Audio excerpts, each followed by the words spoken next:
നമസ്കാരം. അങ്ങനെ കർണാടകയുടെ മുഖ്യമന്ത്രി രാജിവെച്ചു, സിദ്ധരാമയ്യ. നേരത്തെ കോൺഗ്രസ്സിലെ ഒരു തീരുമാനം KCയെ ദേശീയ അധ്യക്ഷനാക്കാനും ഖാർഗെയെ കൊണ്ടുവന്നിട്ട് കർണാടക മുഖ്യമന്ത്രിയാക്കാനുമായിരുന്നു. എന്താവും അവരുടെ തീരുമാനം എന്ന് പറഞ്ഞ് നാളെ കണ്ടറിയാനേ പറ്റുള്ളൂ.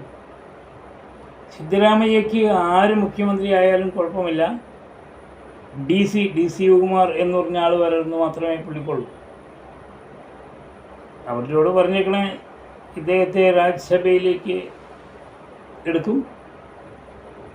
അദ്ദേഹത്തിൻ്റെ മകനൊരു MLA ഉണ്ട് കർണാടകയിൽ, അദ്ദേഹത്തിനെ ഡെപ്യൂട്ടി CM ആക്കും എന്നൊക്കെയാണ് മോഹന വാഗ്ദാനങ്ങൾ കൊടുത്തേക്കുന്നത്. അയാളുടെ വാഗ്ദാനങ്ങൾ എന്താവോ അതിൽ ഇപ്പോൾ സംസാരിക്കുന്നതൊക്കെ KC ആണ്, ജനറൽ സെക്രട്ടറി. അദ്ദേഹമാണ് ഇതിൻ്റെ ചർച്ചകളൊക്കെ നടത്തുന്നത്.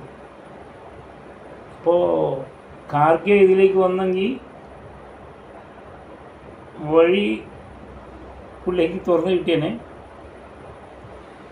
അപ്പോൾ അദ്ദേഹത്തിൻ്റെ വഴി അങ്ങനെയാണ് ചിന്തിക്കുക, ഖാർഗെ കർണാടക മുഖ്യമന്ത്രി സ്ഥാനത്തേക്ക് കൊണ്ടുവരിക.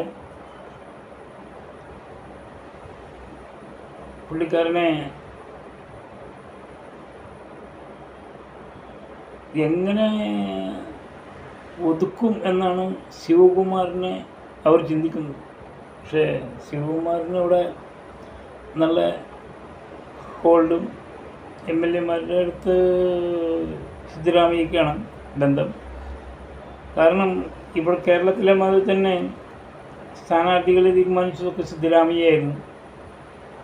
അദ്ദേഹം സാമ്പത്തിക വ്യവസ്ഥ മാത്രമായിരുന്നു ശിവകുമാർ നോക്കിയിരുന്നത്. അതുകൊണ്ട്